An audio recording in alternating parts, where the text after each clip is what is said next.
Howdy Ags, welcome to Aggie Growth Hacks, the podcast sponsored by the McFerrin Center for Entrepreneurship at Texas A&M, where we help Ags improve their business, connect with other Aggie entrepreneurs, and support one another. I'm your host, Greg Martin, Fighting Texas Aggie, class of 2001. And I'm your co-host, Chris Hunter, Fighting Texas Aggie, class of 1998. Whoop! Austin Maness is the COO of Harvest Returns, a crowdsourcing capital platform that specializes in the investment in agricultural companies. Austin's a former Army officer and a fellow class of 2001 graduate, and this is really one of the coolest companies that we've had on the podcast to date. So pass it back and listen up to Austin as he shares some good bull. I am so excited to introduce to you Austin. Austin and I were running around the quad at the same time.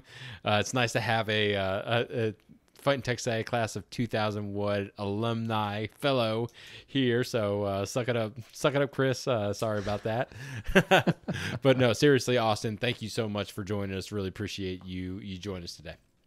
Yeah, I love the opportunity, Greg and Chris. Appreciate you having me. Well, we obviously know each other from days in the Corps and being at A&M together.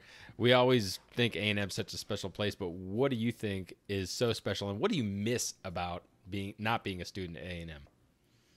Man, so, like you said, A&M has its own kind of atmosphere and how they build you up. And I think, just that time in my life, back, as what was going on in the world, just that sense of, this is it. I am starting life. All of this money and time and studying and all the stupid things I did and the smart things I did are leading up to, I am about to launch off the launch pad. And the way that A&M kind of makes you feel like you are ready, like you don't have to worry.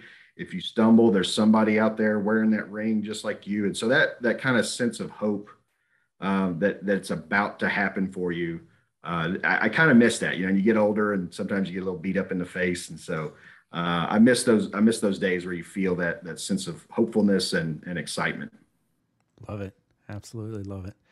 So tell us a little bit about Harvest Returns and how did you start this? How did where did you even come up with the idea for this? So our CEO, Chris Raleigh, another Aggie, a little bit older than myself, he is an avid investor, always has been. He's a Navy veteran and continues to serve in the Navy Reserve, but he's also a very avid real estate investor. I mean, investing in several asset classes. He wanted to get into the ag space. And so as he looked at that as a viable alternative investment, he noticed, hey, this is not easy. There's a lot of barriers to get into this as an investor. So why don't we make something that tears down those barriers? And so crowdfunding was kind of the newest thing, 2013, 2014. So Chris calls me up in 2016 and says, hey man, I think I've got something. Can you come down here to Texas? And I was very excited to do so. And I said, I'm on my way.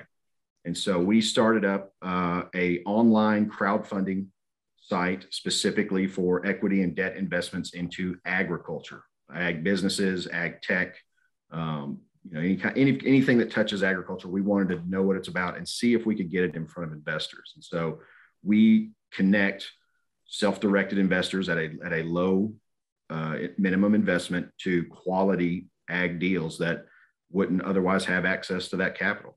And so that's it, kind of in a nutshell. Well, Austin, that's such a unique proposition, and just kind of talking from you, it's been well received within the investor community, and you've got now producers, farmers, ranchers that are coming to you wanting to be part of it. So you're connecting both sides of that. Was there a real tipping point that you guys have that say, hey, this is legit, this is gonna take off, this is gonna grow big? Yeah, I think the first one, and there's so many tipping points that launch into the next stage, but early on, we had this impression that, hey, there's investments out there. There's investors out there, they're looking to put money somewhere.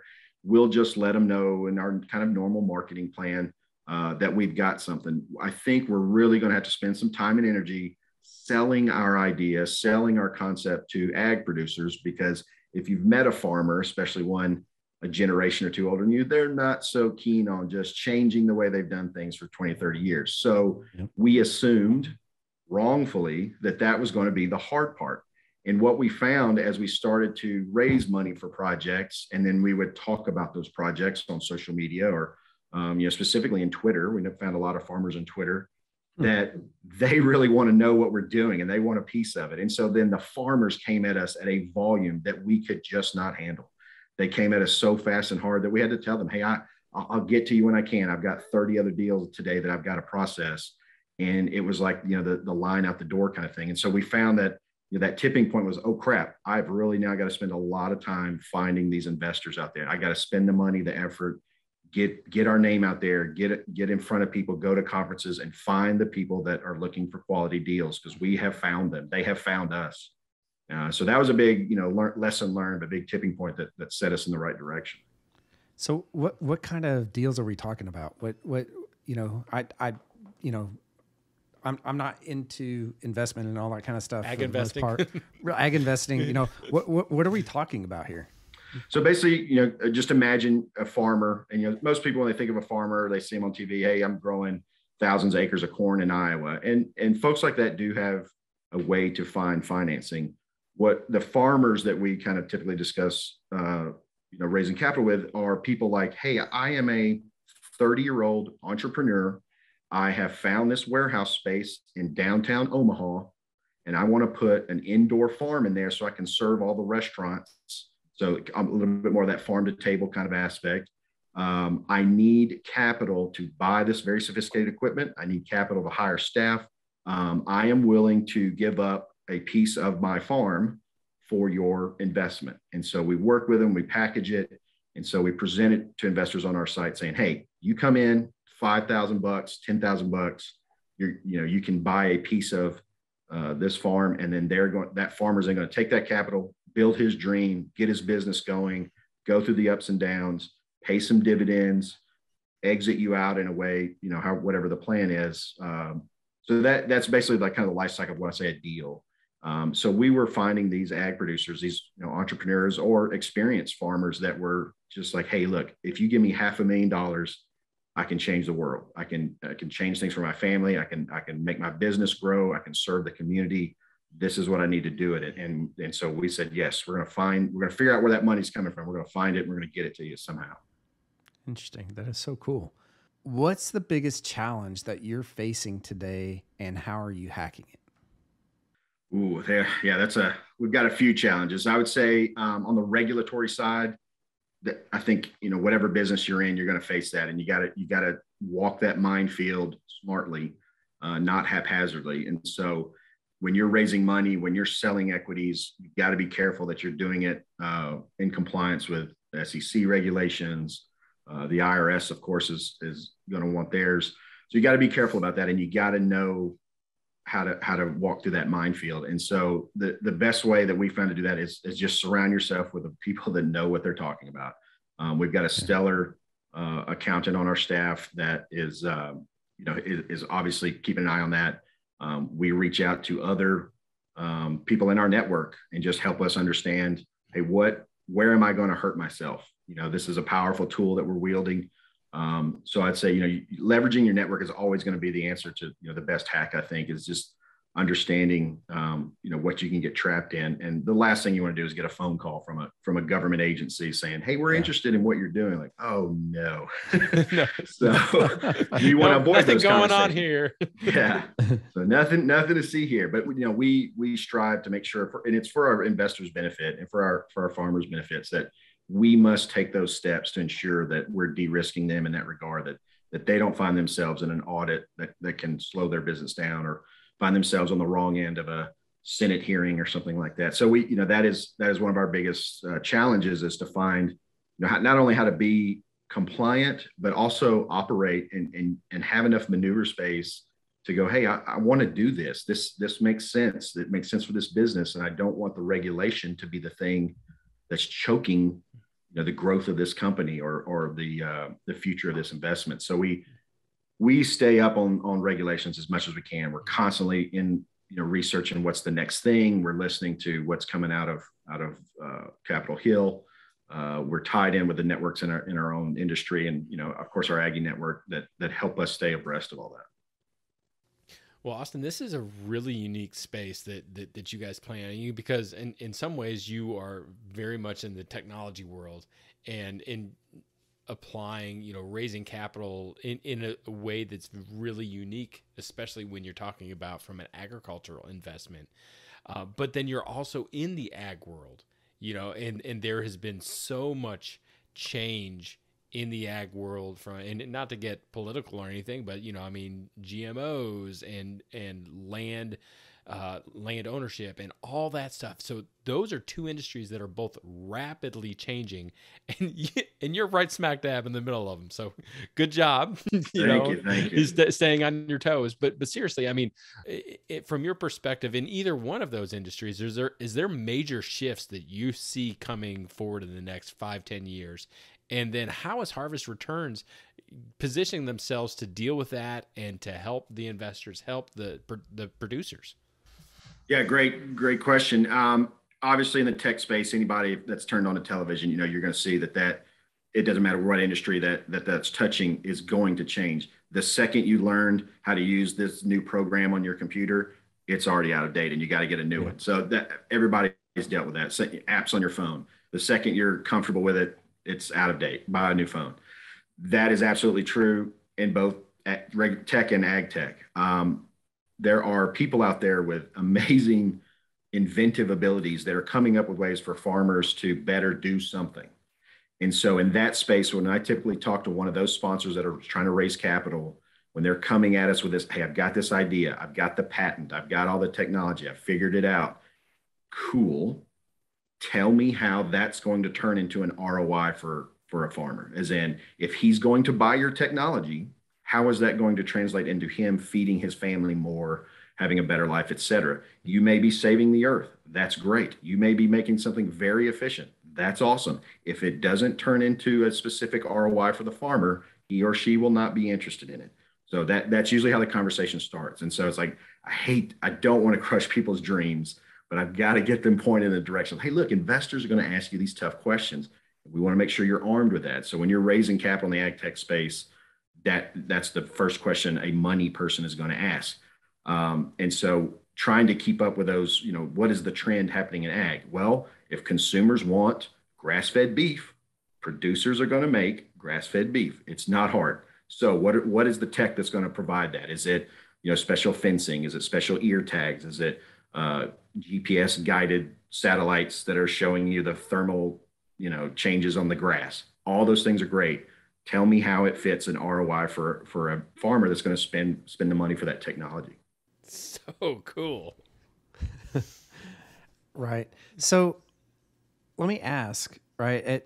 Every single business has a vision, right? Every entrepreneur has this big vision for their company. What is your big, hairy, audacious goal? What's your moonshot, 5-10 years, whatever it is, what's your BHAG?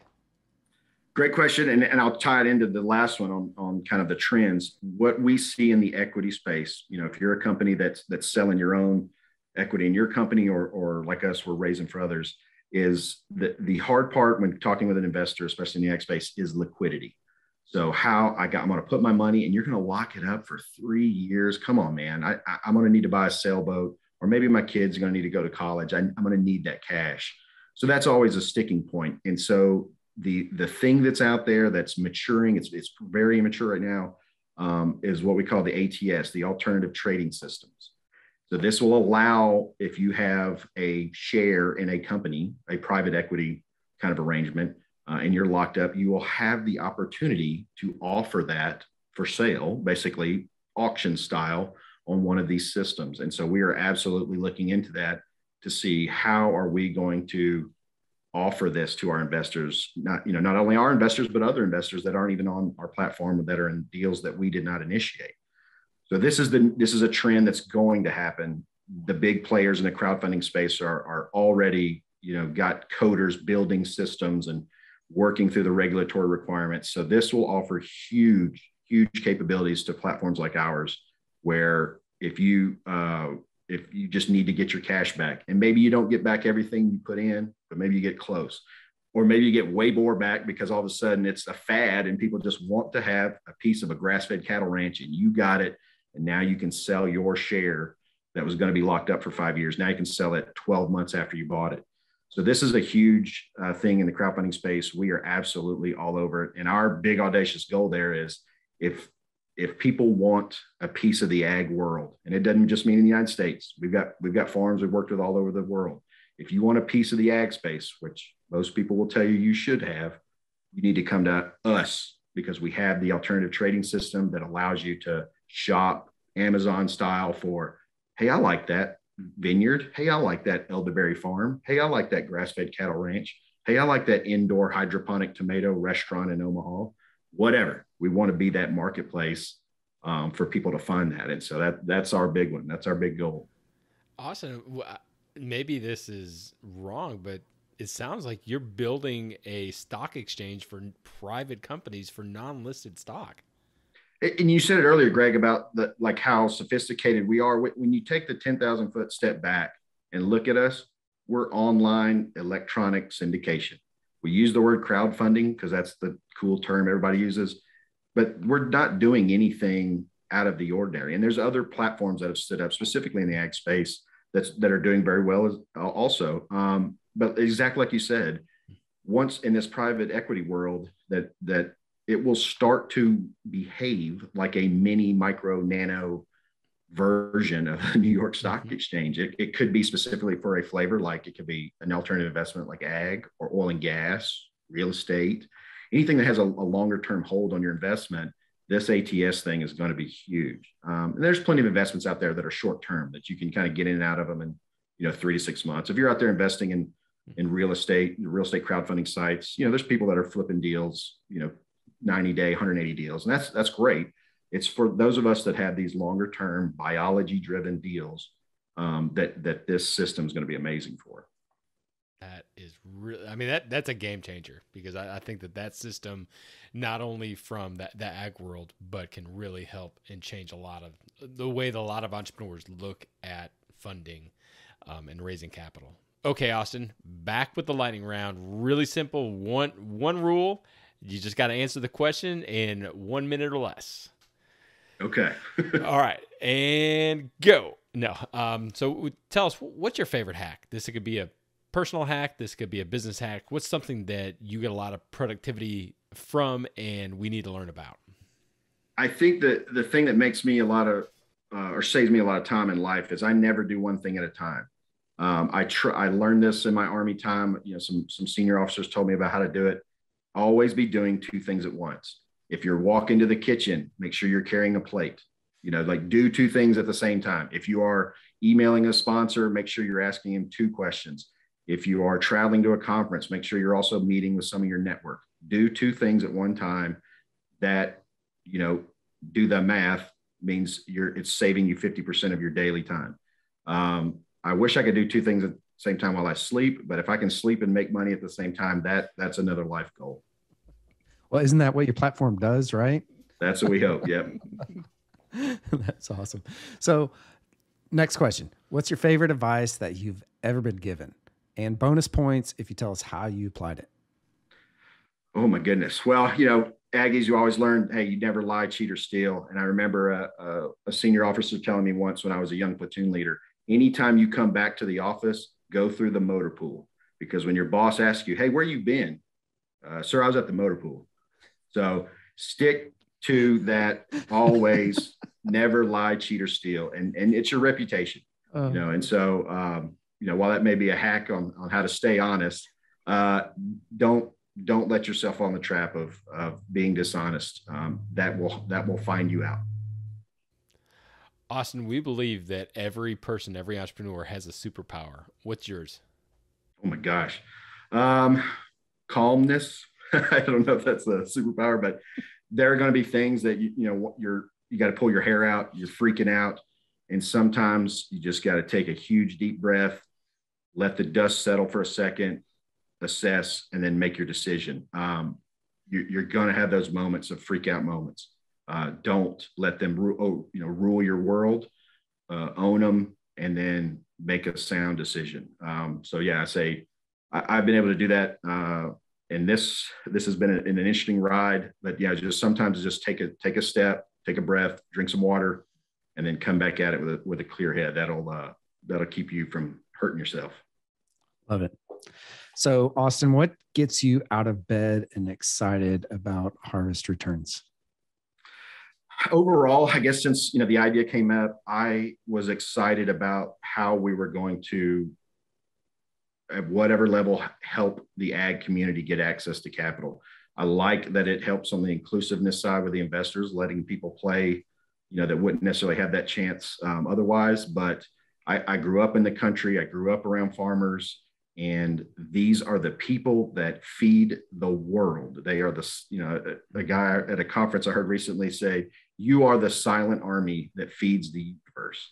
And so the idea that our efforts on a daily basis assist the people that keep us alive and fed. There's plenty of things in this world that we can do without. You cannot do without food.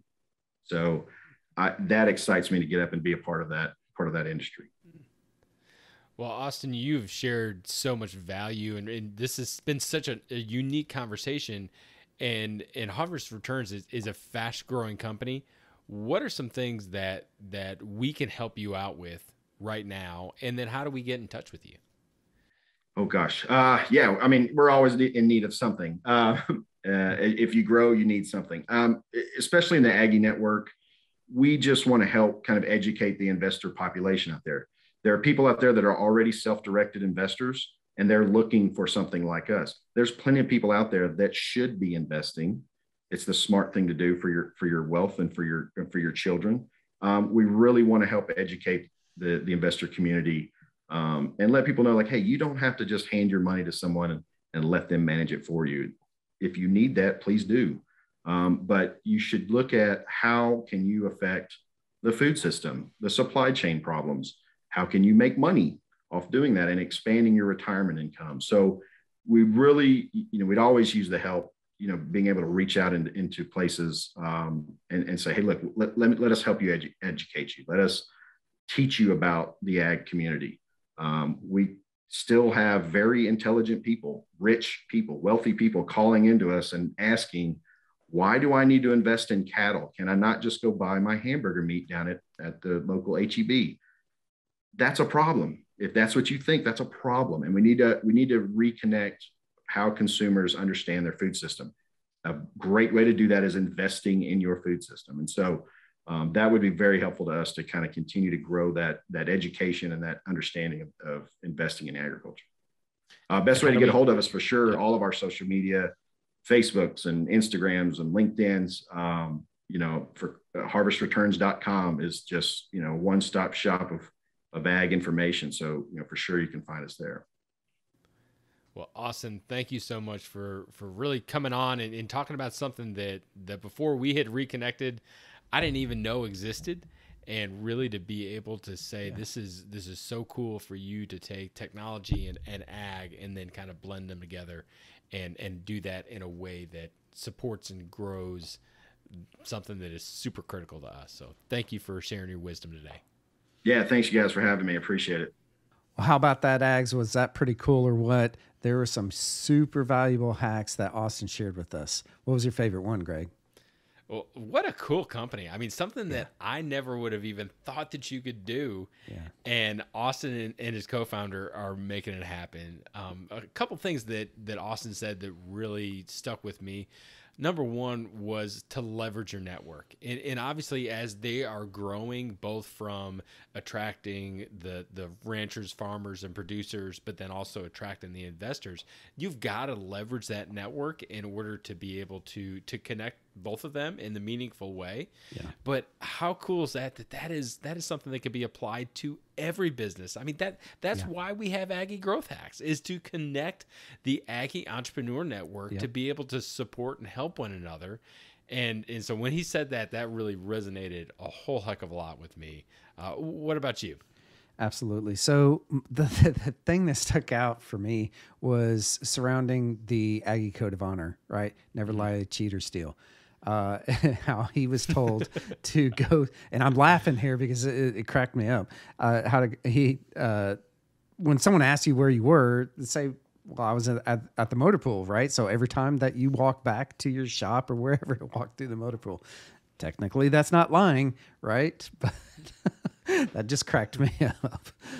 So anyways, don't lie, cheat, or steal. And really that is at the core of everything that we are as Aggies. So, and it's so true, not only just as an Aggie, but as a person in business, an entrepreneur. You really shouldn't be lying to your clients, to your customers anyway. So, just be transparent these days because it's going to come out either way. Yeah, that integrity is so critical. Mm-hmm. Well, Ags, that's going to do it for this episode of Aggie Growth Hacks. We hope that you enjoyed it, and that we hope that you connect. Not only connect with Austin, but if we're not connected on LinkedIn, Facebook, or Instagram, we hope that you connect with Aggie Growth Hacks. Heck, if Chris and I aren't personally connected with you, we'd love to connect with you. We'd love to learn about you, learn your stories. When you go to aggiegrowthhacks.com, you'll be able to listen to not only this episode, but all of our previous episodes. And who knows, you might be able to join us on a future episode of Aggie Growth Hacks. Aggie Growth Hacks was produced by fellow Aggies over at Podcast Architects. We also want to give a huge shout out to the McFerrin Center for Entrepreneurship at Texas A&M. Since 1999, the McFerrin Center for Entrepreneurship has served as the hub of entrepreneurships for entrepreneurs at Texas A&M. If you're an Aggie entrepreneur or even a wantrepreneur, head over to their website to find a program that's right for you. Just search up the McFerrin Center for Entrepreneurship in Google and head over there right now. Join us next time when we connect with another great Aggie entrepreneur and learn how they hack their growth. Until then, I'm Chris Hunter. And I'm Greg Martin. Thanks and gig 'em.